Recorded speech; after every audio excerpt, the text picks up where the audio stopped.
Magandang umaga po, Bishop, at sa atin pong lahat, mga kapatid. Isama po natin sa ating mga panalangin ng mga sumusunod na intentions sa ating banal na pagdiriwang ng misa.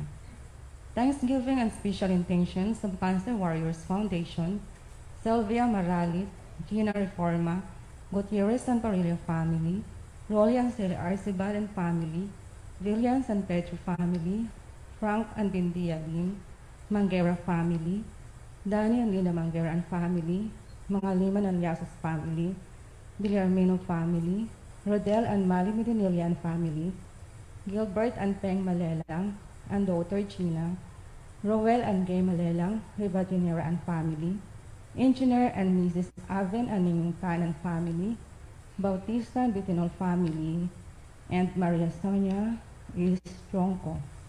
For the safety of the doctors, nurses, hospital staff, military government officials, volunteers, priests, and lay persons all over the world.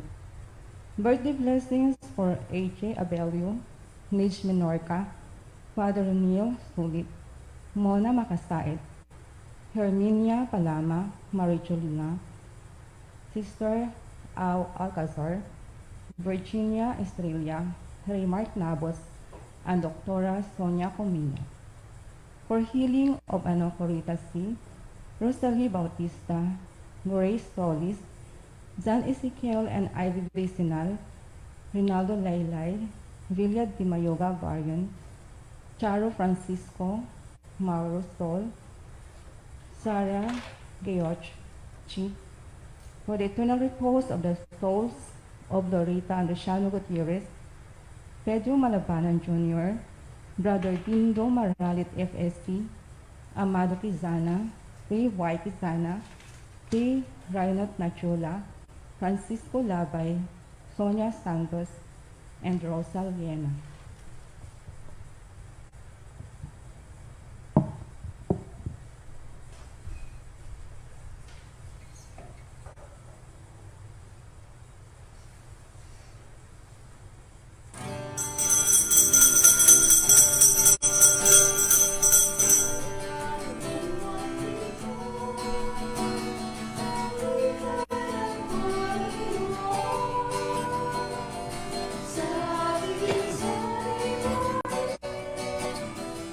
Pagliligtas niya sa atin, ating alalahanin, panahon tayo nalipin, kanya'y ating sambitin, paano di tayo lingapin, yang muling magtipon, awitan ng Panginoon. Hain, pagliligtas niya sa atin,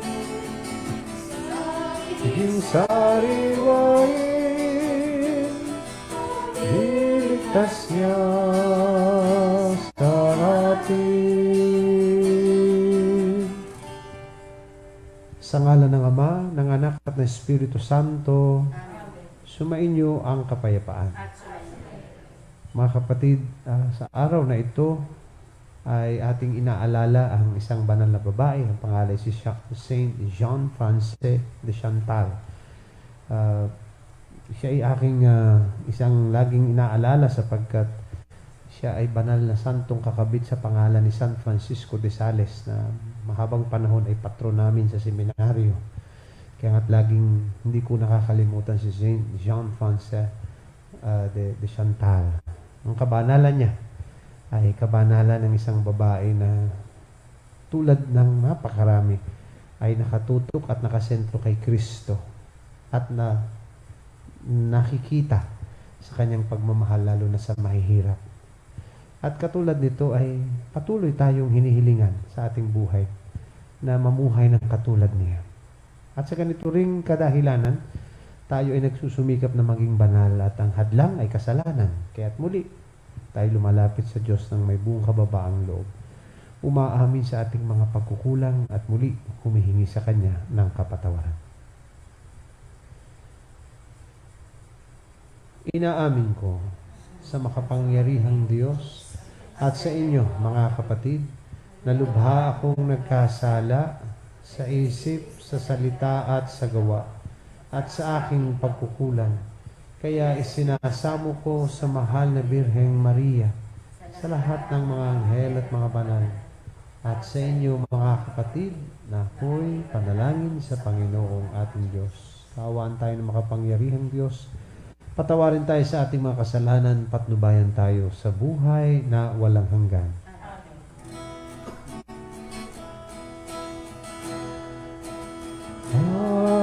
Panginoon, maawa ka. Panginoon, maawa ka. Kristo, maawa ka. Kristo, maawa ka. Panginoon, maawa ka. Panginoon, maawa ka. Manalangin tayo. Ama naming makapangyarihan, dinggin niyo po kami at dulutan ng kaligtasan upang sa masaya naming paggunita sa dalagang si Santa Jean Frances, matutunan naming madama ang kanyang tapat na pag-ibig sa inyo sa pamamagitan ng Jesucristo, kasama ng Espiritu Santo, magpasawalang hanggan.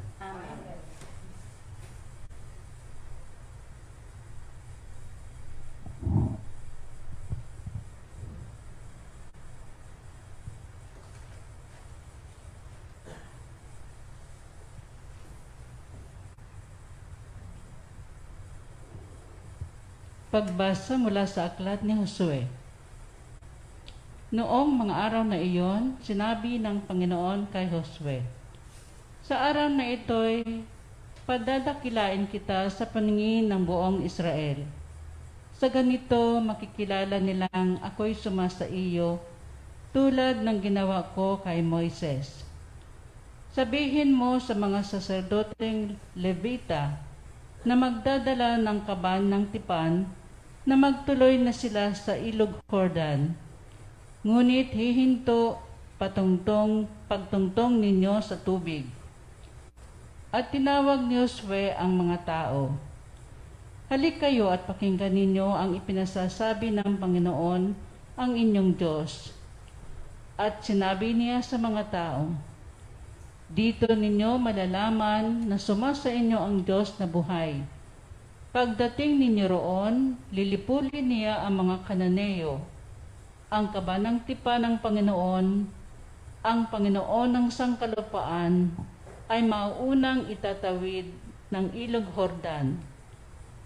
Kapag ang mga saserdoteng may dala ng kabanang tipan ay tumungtong sa tubig, titigil ng pag-agos ang ilog Jordan. Ang tubig ay matitipon sa isang lugar sa hulo. Sa pangunguna ng mga saserdoteng may dala ng kabanang tipan, umalis ng kapamento ang bayang Israel upang tumawid sa ilog. Malaki ang tubig ng Jordan sa panahon ng tag-ani.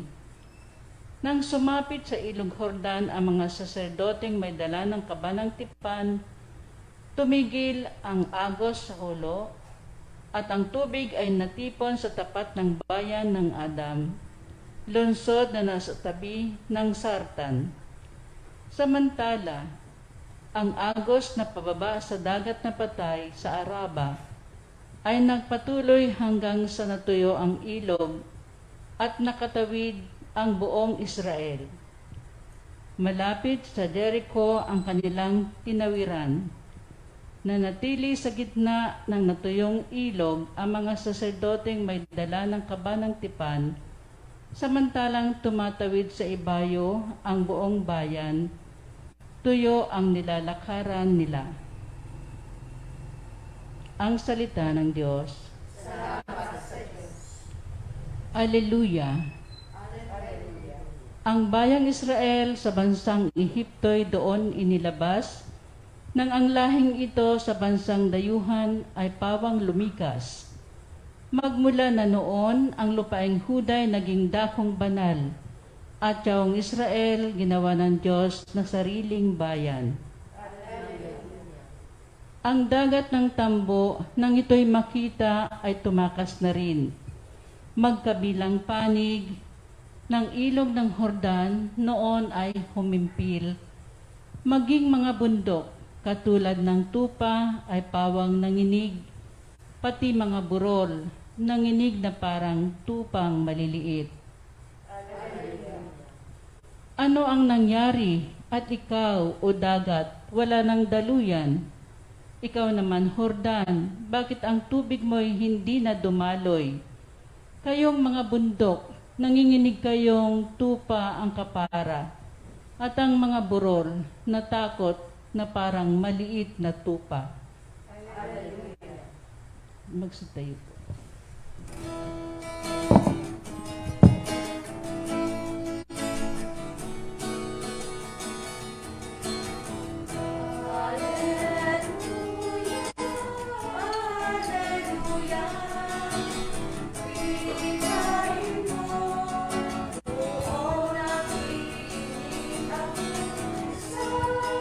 Iyong mga salita, Hallelujah, Hallelujah, Hallelujah. Sumainyo ang Panginoon. Ang mabuting balita ng Panginoon ayon kay San Mateo. Noong panahong iyon, lumapit si Pedro at nagtanong kay Jesus, Panginoon, makailang kong patatawarin ang aking kapatid na paulit-ulit na nagkakasala sa akin? Makapito po ba? Sinagot siya ni Jesus, hindi ko sinasabing makapito, kundi 70 ulit pa nito. Sapagkat ang paghahari ng Diyos ay katulad nito. Ipinasya ng isang hari na pagbayarin ng kanyang mga lingkod na may utang sa kanya. Unang dinala sa kanya, ang isang may utang na 10 milyong piso. Dahil sa siya'y walang maibayad, iniutos ng hari na ipagbilis siya ang kanyang asawa, mga anak at lahat ng ari-arian upang makabayad. Naniklod ang taong ito sa harapan ng hari at nagmakaawa. Bigyan pa ninyo ako ng panahon at babayaran ko sa inyo ang lahat. Naawa sa kanyang hari, kaya ipinatawad ang kanyang mga utang at pinayaon siya.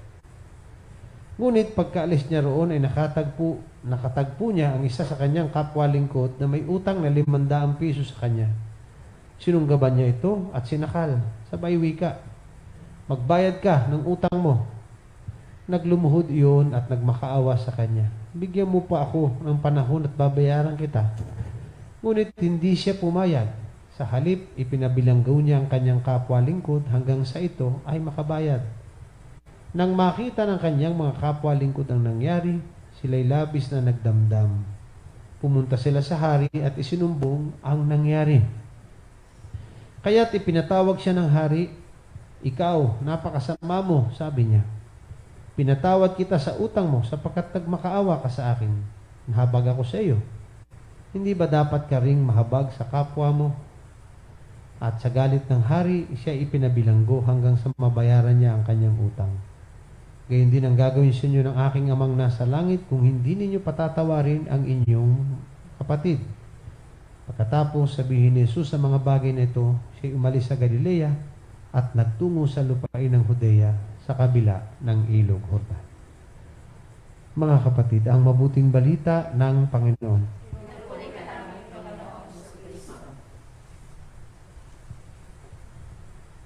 Ang simbahan ay simbahan o sambayanan ng awa at habag.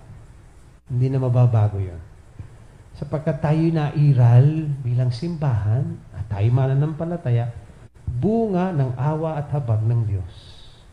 At si Jesus, kaya napako sa krus, ay dala ng pag-ibig at awa ng Diyos para sa atin.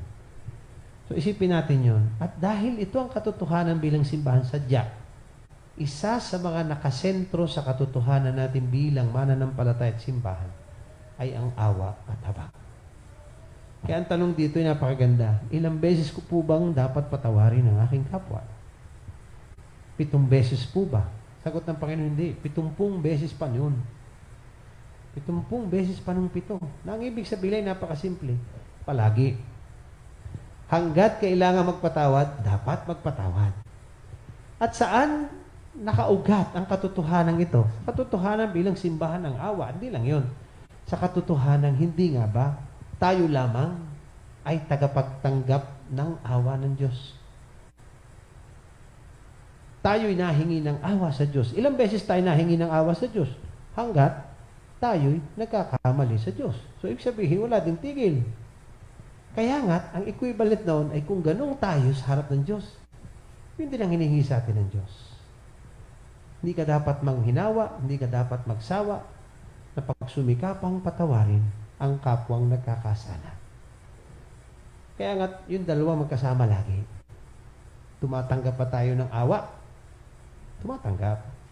Kung ito totoo, ay di dapat nagbibigay din po tayo ng awa. At ang mabigat niyan, hindi sila pwedeng paghiwalay. We cannot live knowing that God forgives us, and we cannot live knowing that we cannot forgive our neighbor. So, pagsamahin sa buhay natin, pagsumikapan, o nga't hindi siya madali, pero siya ay nararapat at siya ang hinihiling sa atin ng Panginoong Jesus.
Manalangin kayo mga kapatid upang paghahay natin kalugdan ng Diyos sa mga makapangyarihan. Ang napinawa ng Panginoon itong pag-aaral sa iyong mga kamay, sa kapurihan niya at karangalan, sa ating kapakinabangan at sa buong sambayan ng iyong banal. Ama naming lumikha, sa pagpapahayag namin sa inyong kadakilaan, ngayong ginugunita namin ang dalagang si Santa Jean-Francis, ang kalugod-lugod niyang kagitingan sa pamumuhay ay magpagindapat. Nawang kalugdan ninyo po ang aming mga alay sa pamamagitan ni Jesucristo, kasama ng Espiritu Santo, magpasa walang hanggan. Amen. Sumainyo ang Panginoon. Itaas sa Diyos ang inyong puso at diwa. Pasalamatan natin ang Panginoong ating Diyos. Ama naming makapangyarihan, tunay ngang marapat na kayo aming pasalamatan. Ngayon ikinagagalak naming may mga banal na tao na nagtalaga ng sarili sa anak niyo pong si Jesucristo upang ipamalas nila ang paghahari ninyo at maakit ang kapwa na manalig sa inyo. Ngayong sa amin ibinibigay ng inyong anak na minamahal ang kabanalang inyong taglay at hangad niyo pong kamtin ng tanan. Ito ang pinanggalingang aming ngayong nililingon. Dito nyo rin po nais na kaming lahat ay makarating at humantong. Kaya nga't kaisa ng mga anghel na nagsisiawit ng papuri sa inyo ng walang humpay sa kalangitan, kaming lahat ngayon nagbubunyi sa inyong kadakilaan.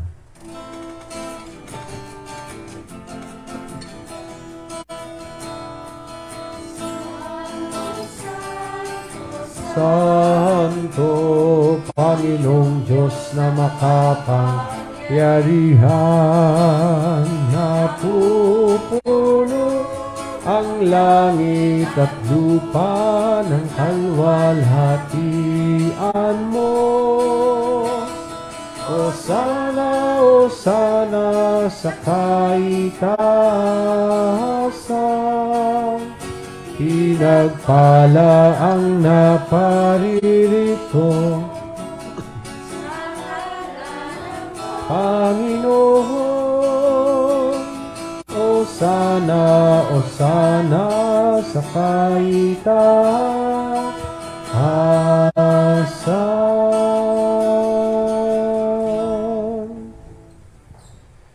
Ama naming banal, kayo po ang bukal ng tanang kabanalan, kaya't sa pamamagitan ng inyo pong Espiritu, gawin yung banal ang mga kaloob na ito, upang para sa amin ay maging katawan at dugo ng aming Panginoong Hesus Kristo. Bago niya pinagtiis ang kusang loob na maging handog, hinawakan niyang tinapay, pinasalamatan kanya. Pinaghati-hati niya yon, iniabot sa kanyang mga alagad at sinabi, "Tanggapin ninyong lahat ito at kanin. Ito ang aking katawan na ihahandog para sa inyo."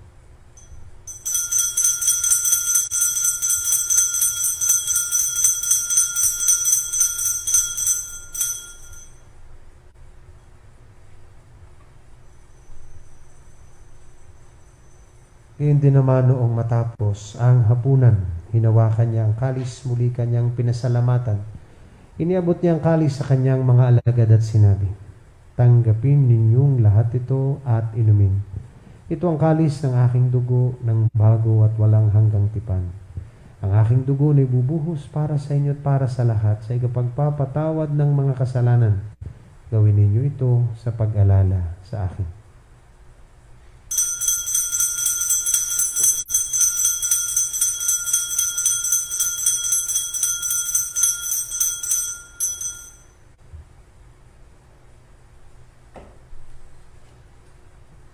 Ipagbunyi natin ang misteryo ng ating pananampalataya. Kristo'y namatay, si Kristo'y nabuhay, Kristo'y babalik sa wakas ng panahon. Ama, ginagawa po namin ngayon ang pag-alala sa pagkamatay at muling pagkabuhay ng inyo pong anak. Kaya't iniaalay namin sa inyong tinapay na nagbibigay buhay at ang kalis na nagkakaloob ng kaligtasan. Kami po ay nagpapasalamat dahil kami inyong minarapat na tumayo sa harap ninyo para maglingkod sa inyo. Isinasamo po namin kaming magsasalo-salo sa katawan at dugo ni Kristo ay mabuklod sa pagkakaisa sa pamamagitan ng Espiritu Santo. Ama, lingapin niyo po ang inyong simbahang laganap sa buong daigdig. Puspusin niyo po kami sa pag-ibig kaisa ni Francisco na aming Papa, ng lahat ng mga obispo at ng tanang kaparian. Alalahanin din po ninyo mga kapatid naming nahimlay na may pag-asang sila'y muling mabubuhay, gayon din ng lahat ng mga pumanaw. Kaawaan niyo po sila at patuloyin sa inyong kaliwanagan. Kaawaan niyo po at pagindapating kaming lahat na makasalo sa inyong buhay na walang wakas. Kaisa ng mahal na Birheng Maria, na ina ng Diyos, ni San Jose na kanyang banal na esposo, kaisa ng mga apostol at ng lahat ng mga banal na namuhay dito sa daigdig ng kalugod-lugod sa inyo. May pagdiwang nawa namin ng pagpupuri sa ikararangal ninyo sa pamamagitan na rin ng inyong anak na aming Panginoong Hesus Kristo. Sa pamamagitan ni Kristo, kasama niya at sa Kanya, ang lahat ng parangal at papuri ay sa inyo, Diyos amang makapangyarihan, kasama ng Espiritu Santo, magpasa walang hanggan. Amen. Sa tagubili ng mga nakagagaling na utos at turo ni Jesus na Panginoon natin at Diyos, ipahayag nating lahat ngayon ng buong lakas loob.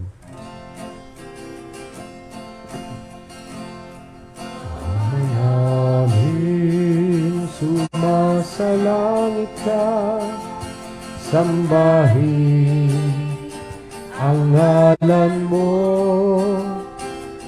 kapasa amin ang kaharian mo, sundin ang loob mo dito sa lupa para ng sa langit. Bigyan mo kami ngayon aming kakanin sa araw-araw.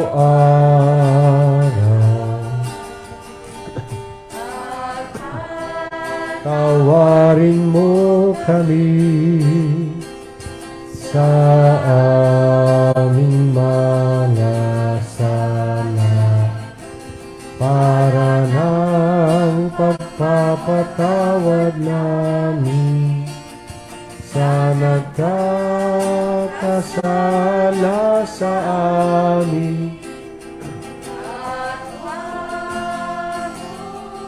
Kaming ipahintulot sa tukso at iadya mo kami sa lahat ng masama. Hinihiling namin kami adya sa lahat ng masama, pagkalooban ng kapayapaan araw-araw, iligtas sa kasalanan at ilayo sa lahat ng kapahamakan, samantalang aming pinananabikan ng dakilang araw ng pagpapahayag ng tagapagligtas naming si Hesu Kristo. At iyo ang kaharian at ang kapangyarihan at ang kapuhihan magpakailanman. Amen. Panginoong Kristo, sinabi niyo po sa inyong mga apostol, kapayapaan ang iniiwan ko sa inyo. Ang aking kapayapaan ang ibinibigay ko sa inyo. Tunghayan niyo po ang aming pananampalataya at huwag ang aming mga pagkakasala. Pagkalooban niyo po kami ng kapayapaan at pagkakaisa. Ayon sa inyong kalooban, kasama ng Espiritu Santo, magpasawalang hanggan. Amen. Ang kapayapaan ng Panginoon ay laging sumainyo. At sa inyo. Magbatian tayo ngayon ng kapayapaan sa isa't isa.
Mga kapatid, ito ang kordero ng Diyos na siyang nag-aalis ng lahat ng ating mga kasalanan. Mapapalad tayo ngayon ay kanyang inaanyayahan sa kanyang piging.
Act of spiritual communion. My Jesus, I believe that you are present in the most holy sacrament. I love you above all things, and I desire to receive you into my soul. Since I cannot at this moment receive you sacramentally, come at least spiritually into my heart. I embrace you as if you were already there, and unite myself wholly to you. Never permit me to be separated from you. Amen. Manalangin tayo. Ama naming mapagmahal, sa pagsasalo namin ngayon sa banal na pakikinabang, matulungan nawa kami ng ulirang katapatan ni Santa Jean Frances upang tanging ikaw ang aming mahalin habang inaako namin ang malasakit na Jesucristo kasama ng Espiritu Santo magpasawalang hanggan. Amen. Oratio Imperata. O Diyos, amang mapagmahal, muli po kaming lumalapit sa panahong ito ng pagsubok. Hinihiling namin ang inyong biyaya upang aming malampas ang lahat ng panganib na dulot ng COVID-19 na marami nang naapektuhan at maraming buhay na rin ang nakuha. Ipinapanalangin namin ang lahat ng may karamdaman na dulot ng virus na ito ay agara na sanang gumaling at muling makabalik sa pagpupuri sa inyo. Ganun na rin ang sidhin ng aming panalangin para sa mga taong naglilingkod at gumagampan para sa kapakanan ng iba upang masugpo ang karamdamang ito at mapigilan ng higit pang pagkalat at pananalanta nito. Nagpapasalamat po kami sa bakunang na isulong sa patnubay ng inyong mga kamay. Pagpalain niyo po ang aming pagsisikap na mawakasan ng mga bakuna ang pandemya sa aming bayan. Sa inyo po namin ipinagkakatiwalang lahat ng mga mahal namin sa buhay. At kami buong kababaang loob na humihingi ng inyo pong patnubay. Hindi namin malimutang upang di namin malimutang paglingkuran ang mga aba at higit pang nangangailangan lalo na sa mga panahong ito. Ang lahat ng ito'y aming hinihiling sa pamamagitan ng Jesucristong Panginoon namin at ng Espiritu Santo magpasa walang hanggan. Mahal na Birhen ng Biglang Awa, San Jose, San Rafael Arcangel, San Roque, San Lorenzo Ruiz, San Pedro Calungsod,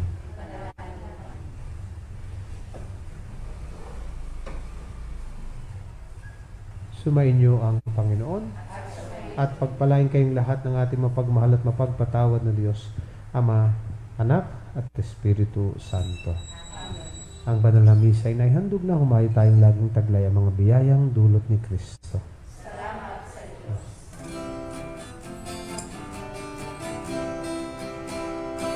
Awit kayo sa Panginoon. Alleluia.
na sa 332-1624 o mag-text sa 0938